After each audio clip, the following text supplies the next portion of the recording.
এত লোক মারে ফেলার পরেও সে কিভাবে চায় যে সে সরকারে থাকবে, সে কিভাবে বলে আমেরিকার পরিকল্পনা ছিল। মানুষ মারার হুকুম কে আমেরিকা দিছিল, মানুষ মারার হুকুম দিছিল হাসিনা সরকার। আসসালামু আলাইকুম বন্ধুরা, আমাদের দেশে কিন্তু প্রতিদিন নতুন নতুন কিছু দেখা যাচ্ছে।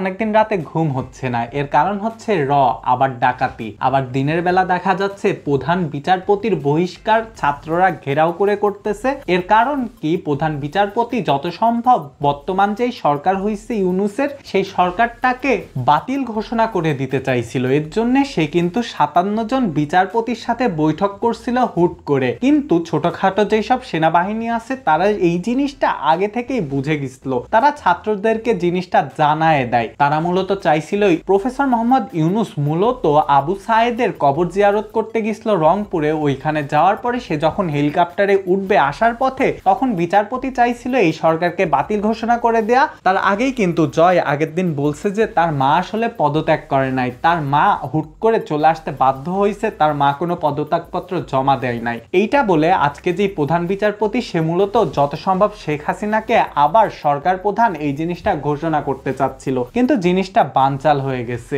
এটা কত বড় প্ল্যানিং আপনারা বুঝতে পারেন। তবে সবকিছুই একটা কথা, রাষ্ট্রপতি কিন্তু বর্তমান যে সংসদ এটাকে ভেঙে দিয়েছে। প্রধানমন্ত্রী নিজেকে তার মানে বাতিল ঘোষণা করুক কি না করুক এতে কোনো যায় আসে না। রাষ্ট্রপতি যদি ঘোষণা করে দেয় সংসদ বাতিল, তাইলে কিন্তু সংসদ বাতিল। তবে যাই হোক, আজকে দেখলাম শেখ হাসিনার একটা কথা ভারতে অনেক মিডিয়া সেন্টারে চলতেছে বা টিভি নিউজে দেখা যাচ্ছে। শেখ হাসিনা বলছে যে আমেরিকা তার কাছে সেন্ট মার্টিন আর বঙ্গোপসাগর চাইছিল।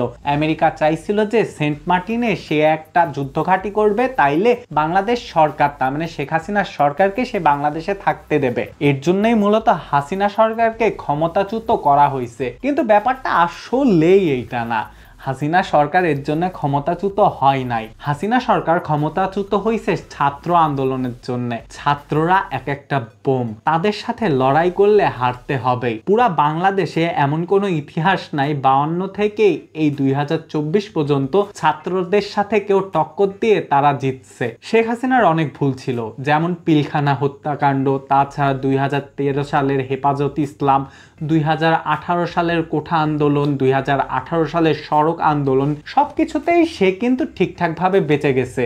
কারণ কি জানেন, এইগুলাই সবগুলা ছাত্র আন্দোলন ওইভাবে ছিল না। হয়তো 2018 সালের কোঠা আন্দোলন ছাত্র আন্দোলন ছিল, সড়ক আন্দোলনও ছাত্র আন্দোলন ছিল, কিন্তু একটা জিনিস হয়েছিল কি জানেন, সেখানে মানুষ মরছিল না, ছাত্ররা মরছিল না। কিন্তু এবার 2024 সালে ছাত্র মারা গেছে। 1991 সালে যখন এরশাদ সরকারের পতন হইল, তখন কিন্তু একজন মারা গেছিল। তার সেই একজন মরার পরে কিন্তু ছাত্ররা এমন আন্দোলন গড়ে তুলছিল যে এরশাদ সরকারের পতন হইতে হইল। 1971 সালের মুক্তিযুদ্ধেও কিন্তু ছাত্রদের ভূমিকাই ছিল মূল। 1952 সালের যেই আন্দোলন ভাষার জন্য, সেই আন্দোলনটাও ছিল ছাত্রদের আন্দোলন। এই 2024 সালে এসে শেখ হাসিনার একটাই ভুল, সে ছাত্রদের উপর গুলি করতে বলছে। আর গুলি করে মেন জিনিসটা হয়েছে কি, ছাত্ররা মারা গেছে। প্রথম মারা যায় হচ্ছে আবু সাইদ। আবু সাইদ যদি সেদিন না মারা যায় তো সরকারের পতন হইতো না, কিন্তু এই আবু সাইদ মারা যাওয়ার পরে প্রতিটা ছাত্র এক একটা আবু সাইদ হয়ে গেছে। তারা এমন হয়েছে যে বুক পাতে দিচ্ছে মরার জন্য, কিন্তু তারা ভয় পাচ্ছে না। দেখা গেছে যে 450 লোক মারে ফেলছে শেখ হাসিনা সরকার। এত লোক মারে ফেলার পরেও সে কিভাবে চায় যে সে সরকারে থাকবে, সে কিভাবে বলে আমেরিকার পরিকল্পনা ছিল। মানুষ মারার হুকুম কে আমেরিকা দিছিল, মানুষ মারার হুকুম দিছিল হাসিনা সরকার। হাসিনা সরকার একমাত্র পড়ছে মানুষ মারার জন্য। আজকে দেখতেছে অনেক আওয়ামী লীগ বলতেছে হাসিনাকে ব্যাকে আনবো, হাসিনা সরকার আবার আসবে, শেখ হাসিনা আবার এসে নির্বাচন করবে। কিন্তু একটা কথা মনে রাখবেন, শেখ হাসিনা আগে আসলে তাকে এই 450 যেই মৃত্যুবরণ করছে তার দায়ভার নিতে হবে। 450টা মার্ডারের একটা মামলা হবে তার নামে, এই জিনিসটা আগে মাথায় রাখতে হবে। শেখ হাসিনার অনুমতি ছাড়া পুলিশরা কোনোদিনও গুলি করে নাই, সেনাবাহিনীকে কিন্তু আমরা গুলি করতে দেখি নাই, গুলি করছেই কিন্তু পুলিশরা। আর এইখানে উবাইদুল কাদেরের খুবই খারাপ একটা ভূমিকা ছিল। উবাইদুল কাদের কি করছে, সে বলছে যে এইসব ছাত্রদের জন্য আমার ছাত্রলীগই যথেষ্ট।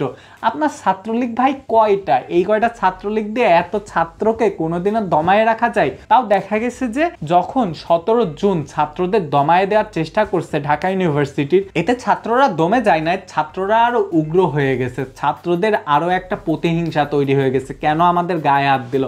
ছাত্রলীগ একা পারতেছিল না, তারপরে পুলিশ দিয়ে পুরা হল থেকে সবাইকে বের করে দেয়, হলে কেউ থাকতে পারে না।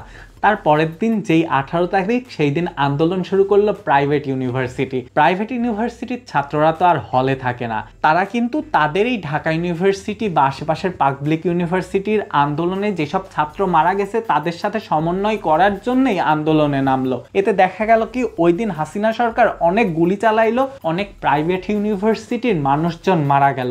আন্দোলন এত বেশি শুরু হলো যে স্কুল কলেজ থেকে শুরু করে বিশ্ববিদ্যালয় সবাই চলে আসলো এই আন্দোলনে। মরার ভয় একদম চলে গেল। এর জন্য দেখলো যে যতই মারুক কেউ সরতেছে না। শেষ পর্যন্ত হাসিনা সরকার কিন্তু তাও থাকতে চাইছিল যে সেনাবাহিনী দিয়ে গুলি করায় হলেও সে শাসনে থাকবে। হাসিনা সরকার কারফিউ দিছিল, কিন্তু তার আগের দিনই ঘোষণা হয়ে গেছিল এক দফা যখন ঘোষণা হয়ে গেছে তখন আর কিচ্ছু করার নাই। কারফিউ আর কেউ মানতেছে না। হাজার হাজার লাখ লাখ মানুষ যখন ঢাকার সড়কে নেমে আসলো, সেনাবাহিনীর কাছে আর কয়টা গুলিই থাকবে, আর সেনাবাহিনী কয়জনকেই গুলি করবে? গুলি করেও সম্ভব না এদেরকে নামানো। এর জন্যে সেনাবাহিনী শেষ পর্যন্ত 45 মিনিট শেখ হাসিনাকে আলটিমেটাম দিল আপনাকে চলে যাওয়ার জন্য। এখন শেখ হাসিনাকে তার জন্য পালাইতে হয়েছে, সরকার থেকে পদত্যাগ করতে হয়েছে। এমন না যে শেখ হাসিনাকে আমেরিকা পাঠায় দিয়েছে। আমেরিকা করে এখন কোনো লাভ হবে না, জানেন। আর ইউনূসকে নিয়ে এর জন্য ধারণা করতেছে আমেরিকা, ডক্টর মোহাম্মদ ইউনূস ছাড়া এরকম একটা পজিশনে বসার মতো কি আর কেউ আছে? তার মতো যোগ্য লোক তো আর বাংলাদেশে একটাও নাই। সে একটা নোবেল পুরস্কার পাওয়া লোক, এর জন্য তাকে নিয়ে কথা নাই বলি। যাই হোক, হাসিনা সরকার হাসিনার নিজের জন্য পড়ছে, মোটেও এতে অন্য কোনো কিছুর দায় নাই। ছাত্ররাই মূলত তাকে সরে যাইতে বাধ্য করছে। টাটা, আল্লাহ হাফেজ।